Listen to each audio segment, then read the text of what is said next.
Certificate in Early Childhood Education, Early Childhood Literature and Reading, and the code course is ELRD12.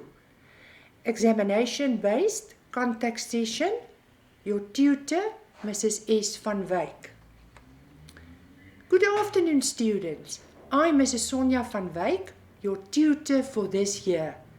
Welcome to this very important exam-based presentation. My contact details are as follows. My cell phone number is 081 277 3332.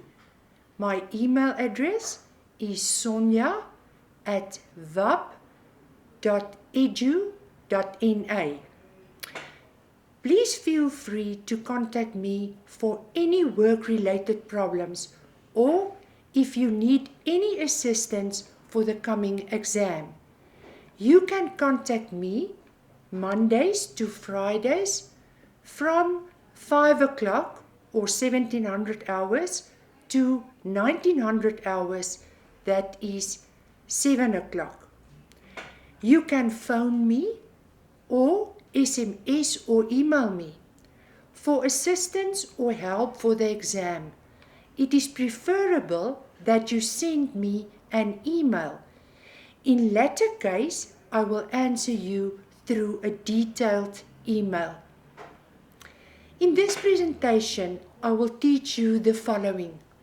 I will advise you on how to study. I will discuss the exam paper and the technical aspects thereof. Example, how to complete your cover page correctly. And maybe we can look at the rules of the examination. I will advise you on how to answer your paper correctly. I will teach you how to use the verbs in your question to receive optimum marks, because this is very important. I will narrow down and summarize some important parts of your study guide and show you how questions can be asked on these parts, as well as how and when you can obtain help from me. I want to give you some suggestions on how to study. You cannot pass this or any other subject if you do not know the content of this study guide. You cannot start studying only one day before the examination. That's impossible. After you received your study guide, immediately summarize the content of your study guide. Read through your summary at least once a week, or if you can, twice a week. About 2 months before the examination, then you must really start studying. Do not try to study the whole content in one day, but divide it into portions that you can handle and that is manageable for you. Restart the content or restudy the content on a regular basis to ensure that you remember it by heart. Study the work that was summarized in this exam-based contact session. Use all the references given to find the correct answers in your study guide. Study the correct questions in your returned assignment as well, because 20% of these can be in the examination. I'm going to read this once. You will see it will occur a few times in my presentation. You must study your IOL study guide or your Kindle very well, because all the answers will be from this. Please, students, remember this. This is maybe the most important thing I want to tell you about my presentation. Now I want to look at the exam paper. Your paper will count 100 marks in the exams. All questions should be answered. There is no compulsory, so you must answer all the questions. Read your questions with care and make sure you know what is expected with every verb in each question. Find the specific verb in each question that will guide you on how to answer. Now some general remarks on the answering of your examination. Your exam paper consists of the following: a cover page, an instruction page, and the questions to be answered. The cover page is divided into a left and into a right column. The left column will be filled in by the tutor, that is me, when I mark your paper. Please do not fill in anything here. The right column must be filled in by you, the student. The right column of the cover page will ask the following of you.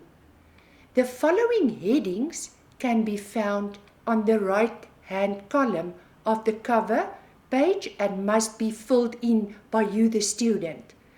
Under the heading Student Details, fill in the following information: your student number, your surname, your first name and your initials, your ID number, your examination center, and last, your signature. It's very important that you make sure that your student number is correct, students. Now I want to cue you to answer a very good exam paper. Study your IOL study guide or Kindle very well, as I've said before, because all the answers will be from this. Do not think my marking can help you to pass your exam. I cannot help you to pass.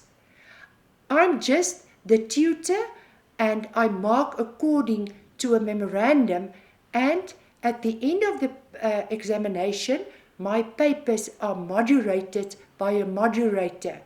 So, I cannot give you marks when the correct facts is not written down. Only you can help yourself to pass this examination by knowing your work.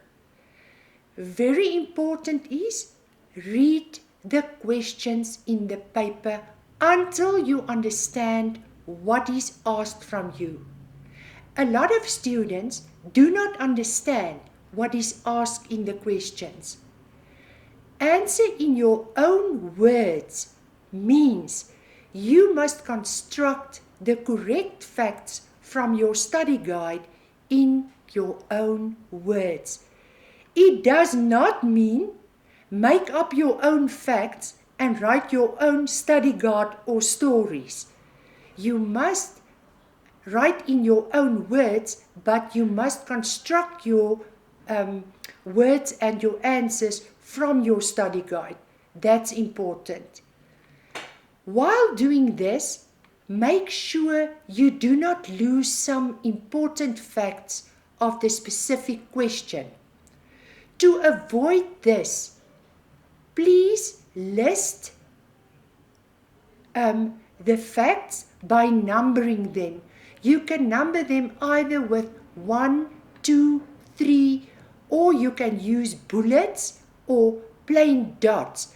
And you must write them underneath each other wherever it's possible. Listing cannot be done when you are asked to write an essay, because there's a difference between an essay and to list facts. Understanding how to answer a question. Every exam paper is set in 3 levels of difficulty. There's a level 1, a level 2, and a level 3. Students, this part is very important. These levels are usually indicated by a specific verb that leads the question. In the front part or in the beginning of your study guide, you will find a list of verbs and what is expected of you when I use a specific verb in the question. You will have to study this list or you will lose marks when not knowing what to do. So make sure you familiarize yourself with that list of verbs. The levels in your exam paper is divided as follows. Level 1 will be 70%, while level 2 are 20%, and level 3 will be 10% of your examination. How to use the verbs in your answer. The verbs that is used most commonly is in level 1, verbs like list or name. When you see list or name, you only name the content. Then you can have define, describe, outline, explain, summarize, and identify. Here you just give the description or explanation that you studied in your study guide. At level 2 questions, you will see verbs like discuss, analyze, comment, examine, design, create, investigate, and demonstrate.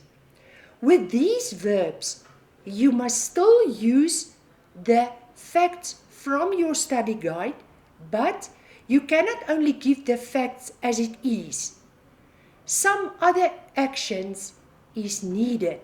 For example, if you see discuss, then you must give a clear description of the facts in the study guide, and then you must argue about the features of these facts.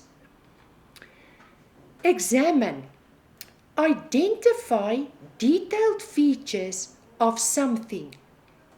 This is to give the facts and discuss them according to a given direction, drawing, or a conclusion. Use the list in your study guide to find out what you will have to do with every verb that I've mentioned above. Level 3, evaluate. When you see evaluate something, you must determine the value, the worth, the quality, the success of something according to certain criteria. When you see compare one thing to another. Indicate similarities, resemblances, and differences of phenomena. Regarding particular criteria, draw a conclusion about the similarities and differences, emphasizing the similarities. Very often, a table format is used to compare phenomena. If you are asked to compare some facts to your class, make sure you indicate which of these facts you have found in your class. Discuss critically. Students have to provide positive and negative points and draw a conclusion at the end. When you have to determine, use the information given to work out the answer. When you have to distinguish, differentiate, or contrast, then you must describe two phenomena, things according to relevant criteria. Point out clearly the differences between the two sets.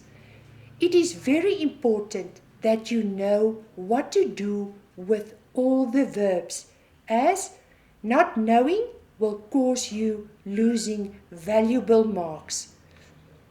Remember, for level 3 question, any of the verbs in the questions above can be replaced with any of the following level 3 verbs. Discuss critically, evaluate, compare, and argue about. Your answer will then differ from the level 2 answer in that some additional actions must be added to the original facts. Please make sure in your study guide of what you should do when finding these verbs. Now, another thing, as you can see, please remember, this presentation is not a scope of the examination paper. In this presentation, I'm emphasizing and explaining some important concepts, statements, and the content of some of the units. You must study your assignment because 20% of these questions can also be asked in the exam. Now I want to go to Unit 1. In Unit 1, 1.1, definitions of literature and early childhood development. What is the definitions of literature and early childhood development? Literature is a written representation of the culture and tradition of a language or people. Early childhood development refers to physical, cognitive, and social development that a child experiences between birth and school-going age. Then, in 1.2, we are going to look at the different genres of early childhood literature. When I say different genres, I'm talking about picture books, picture story books, board books, lift the flap books, wordless books, and nursery rhymes. Now, the differences between some of these books are also important. You must go and look in your study guide under 1.2 for these differences yourself. Then there's guidelines for choosing books that are suitable for children of different ages. We are now going to look at these guidelines. This you will find under number 1.3. Because we are working with preschool children, you are going to become a preschool teacher. That's why I take out the preschool guidelines for preschool children. You will choose nursery stories and books depicting familiar objects and experiences. These children prefer listening to slightly complex texts, including rhyme and word repetition. They like to have constructive fun with toy-like books, pages that pop up, and they like things that move or provide them astonishments. Then we look at the early school years, that's the ages 5 to 8 years. That's normally grade 1 and 2s. Only a few children learn to read before grade 1. Many learn even later on. Select books with strong storylines and character development. For independent readers, choose a book that is straightforward.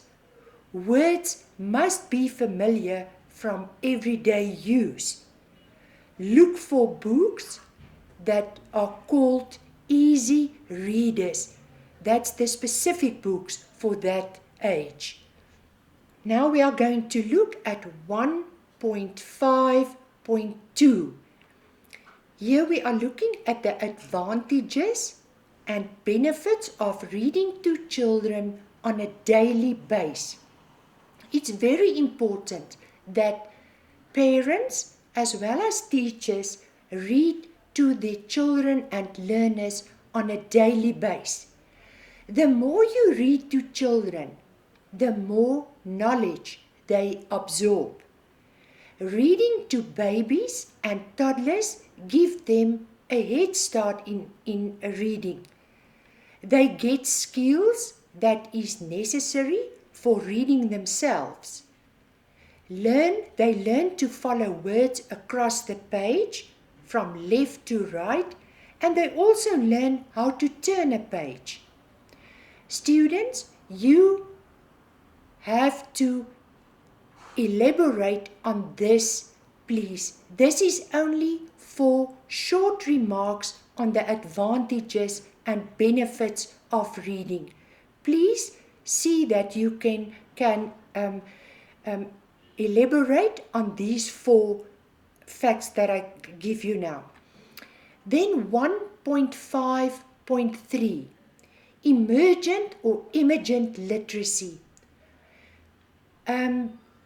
Emergent literacy skills that precede a child's ability to read and write is print motivation, vocabulary, print awareness, narrative skills, and letter awareness. Then you must be able to tell me what is the STARS system. You will find it under 1.5.3. Make sure that you know for a definition what is the STARS system. Now we are going to Unit 2. Here is the definition of the term reading, meaning what does reading means? What does the word reading means? Reading is a cognitive process that involves decoding symbols to arrive at meaning. It is an active process of constructing meanings of words. The primary purpose of reading is understanding the text. It is a thinking process. Reading is a thinking process. There are 4 main types of reading techniques. They are skimming, scanning, intensive reading, extensive reading. Ascertain yourself about the meaning of each of them. I want to repeat this. Please, students, ascertain yourself about the meaning of each of the of skimming, scanning, intensive reading, and extensive reading. Now we are going to look at 2.2. There are different stages in the reading process. Definitions of the following concepts is very important for any pre-primary teacher to know.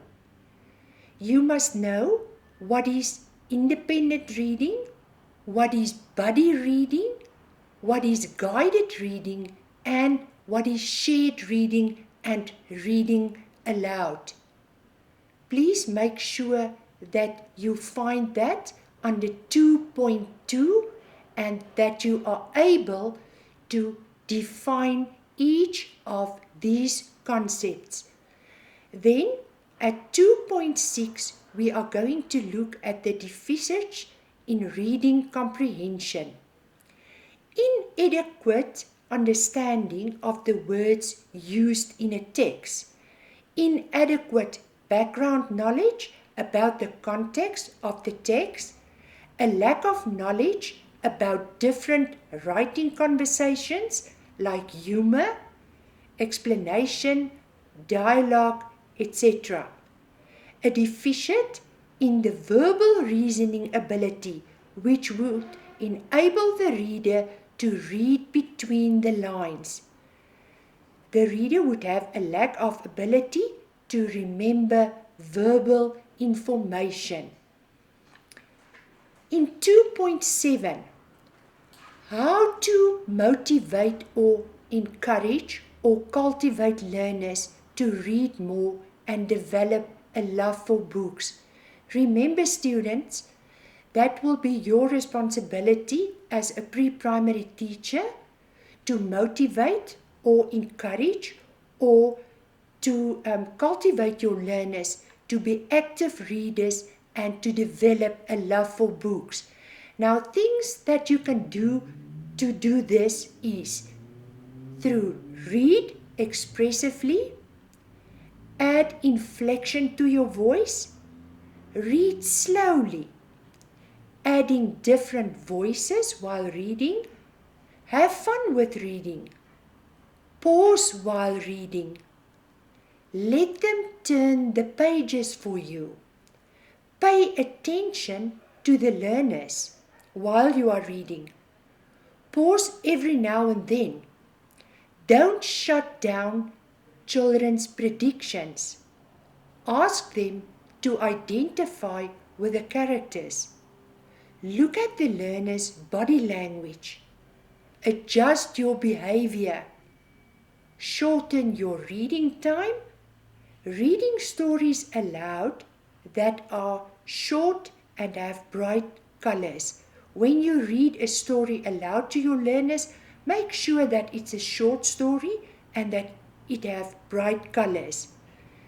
Very important here is, this is only a very brief and short outline of the points or facts. If this question is asked in the examination, it will be expected from you to elaborate on each of these points.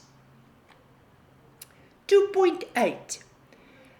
There are certain ways to create a reading culture in school, like in a school's entrance foyer, in a school corridors and notice boards, in the principal's office, and in the school staff room.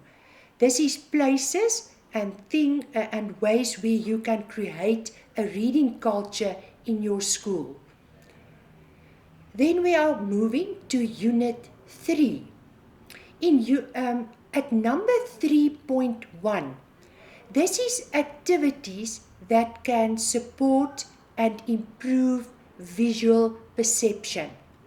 It's shapes, puzzles, hidden pictures, I see something, matching, dots, and copying. Please explain every activity briefly. You will find the explanations of these in 3.1. Make sure that you can explain each one of them. Definitions of visual discrimination. Visual discrimination, it helps a child to see subtle differences between objects or pictures and to see if something matches up. Visual memory. Visual memory reflects the child's ability to store visual details of what has been seen in his short-term memory. Now there's activities that teachers can do to promote the storage of visual information in the long-term memory of the learners. The first one is show a shape, a letter, or a word for a few seconds to your learner. Take it away. Now ask them to find a matching one amongst several others. You can either show a picture, take it away, ask them to describe as much as they can remember about the picture. Show a sequence of shapes, colors, pictures that tell a story for a few seconds and then mix them up. Now you can ask them to rearrange them in the correct order. You can either play concentration games where they have to turn over cards and find matches for these cards. Play what's the difference. You can place, this is a very nice game you can play with your learners. Place a covered tray with a dozen is 12 or so objects on the table. Let the learners look at it for 30 seconds. Then you cover the tray and ask them to write or to tell you everything that they remember was on the tray. Then you can have them try to draw a letter with their eyes closed to remember the shape. When they close their eyes and they draw a letter, they will remember the shape. Use a pipe cleaner to form letters and shapes, because when feeling a shape can help them visualize or see the shape. These letters can be glued onto index cards, and later on the learners can touch them to feel the shape of the letter with their fingers. Number 3.4. As you can see in this study guide, there's a lot of definitions that you had to know. This is the definition of a multimodal book. Now, what is a multimodal book? A multimodal book are those which use multiple ways to communicate meaning to the readers. Interpreting these depends on the knowledge of the reader and of the experience of the reader. Now, what are multimodal texts? A text is multimodal when it combines two or more semiotic systems. Examples of semiotic systems are linguistic, visual, audio, spatial, and gestural systems. You must be able to give a short explanation of the meaning of each of these. Now we are going to Unit 4. In Unit 4.1, you must see to the definitions of visual perception, what's the purpose of visual perception, and other important skills that visual perception includes. Now, visual perception is an important skill for school success. Good visual perception is needed to discriminate well, to copy text accurately, to develop visual memory of things observed, to develop good eye-hand coordination, and to integrate visual information while using other senses to perform tasks like recognizing the source of a sound, etc. Other important skills that it includes are color perception, shape perception, spatial relations, visual analysis, visual closure, visual conceptualizing, visual discrimination, visual figure ground, visual memory, visual pattern following, and visual sequence. Now you must can differentiate between what is phonological awareness and phonemic awareness. Phonological awareness is sometimes referred to as sound awareness. It is the awareness of what sounds are and how they come together to make words. Skills include the ability to rhyme, segment words into syllables and single sounds. It blends sounds together and identify sounds in different positions in words and manipulate some sounds within the words. Phonemic awareness is the ability to identify, think about, and manipulate sounds in spoken speech. This is not the same as phonics. It is a skill that is precursor to reading letters. It should never involve any printed letters. It is essential to focus on phonemic awareness before reading can begin. Early childhood teachers or pre-primary teachers need to remember that they may not skip past phonemic awareness skills. Phonemic awareness instruction should be done in small pockets of time throughout your day. The ability to listen closely is the key ingredient of phonemic awareness. This must be taught to young children. This question can also expect you to differentiate between the above mentioned two concepts. What to look for when choosing books for preschool learners. There are some things that you must keep in mind when you are choosing a book for a preschool learner. The illustrations must be big and really bright and colorful. Simple stories with basic plots. Books that help answer preschoolers' why question all the times. Rhyming texts, including the classics like Mother Goose and Dr. Seuss. Classic stories with universal themes such as friendship and generosity.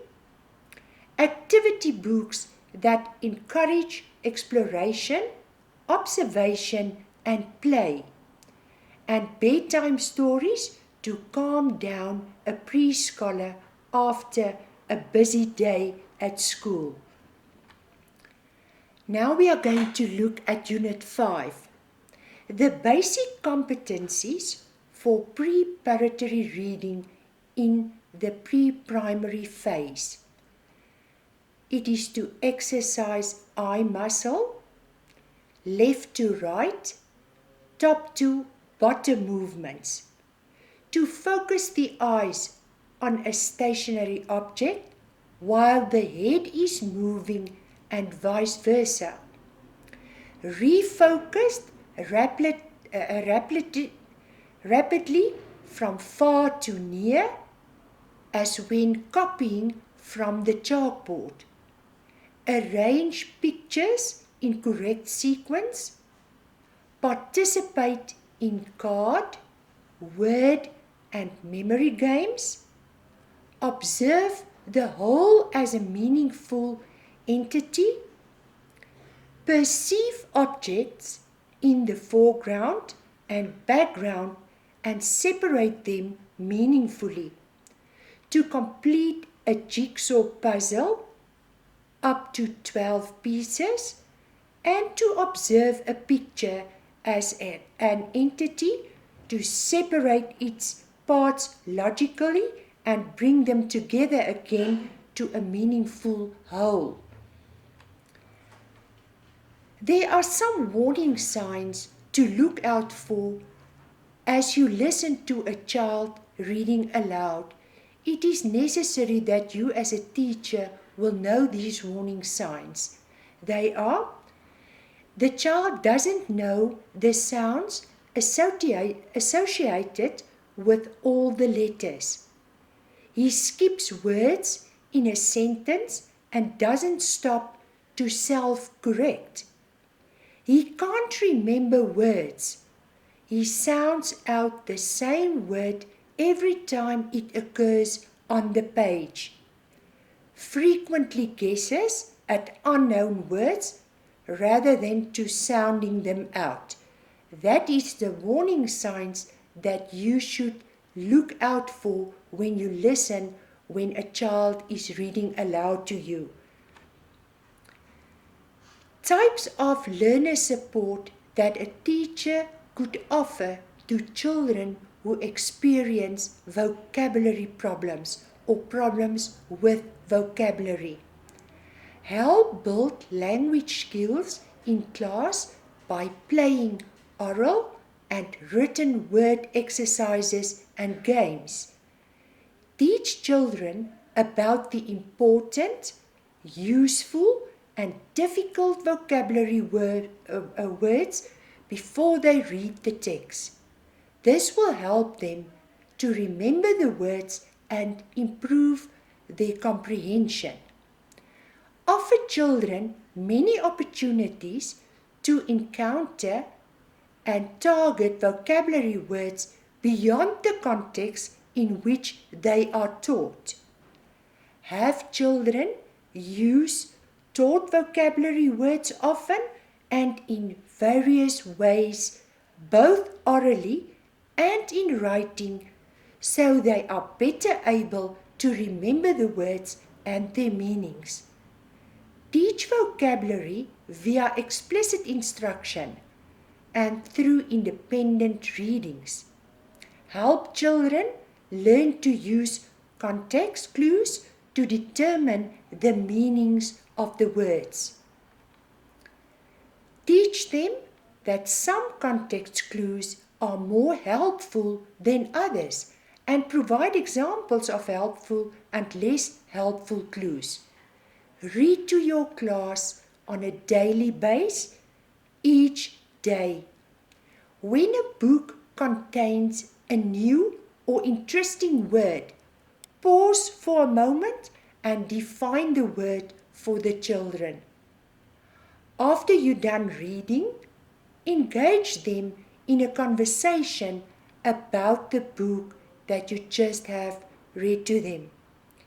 Engage children in conversations every day. If possible, include new and interesting words in your conversations. How to distinguish between short-term memory and long-term memory. It's impossible to know how to distinguish between short-term memory and long-term memory. Short-term memory allows you to store small amounts of information for brief periods of time. For example, a telephone number that you remember only until it has been dialed. The moment you've stopped dialing, you forget the number. A long-term memory is when you store a virtually unlimited amount of information about the world. The knowledge we store in our long-term memory affects our perceptions of the world and what influences in the environment we attend to. At number 5.1, assessment is related to how well each child achieves the basic competencies specified in the syllabus. Therefore, it is very important for you as an upcoming pre-primary teacher or junior primary teacher to know the Namibian guidelines for reading assessment. Carefully read through this content of your study guide. Make sure that you know why reading assessment is important and what is that information used for. The assessment information, what is it used for at the end? Students, as I've said in the beginning of this presentation, please feel free to contact me at any given time from 5 o'clock in the afternoon until 7 o'clock from a Monday to a Friday if you need any assistance or help regarding the coming exam. I'm willing to help, but I cannot give you any more information and advice according to the content. If you study hard, if you study the assignment and using this presentation's information, you will achieve good marks and pass your exam with no problems. This is a quote of H. Jackson Brown Jr. I want you to look at and to remember. Don't say you don't have enough time. You have exactly the same number of hours per day that were given to Helen Keller, Pasteur, Michelangelo, Mother Teresa, Leonardo da Vinci, Thomas Jefferson, and Albert Einstein. I wish you the best of luck for this examination.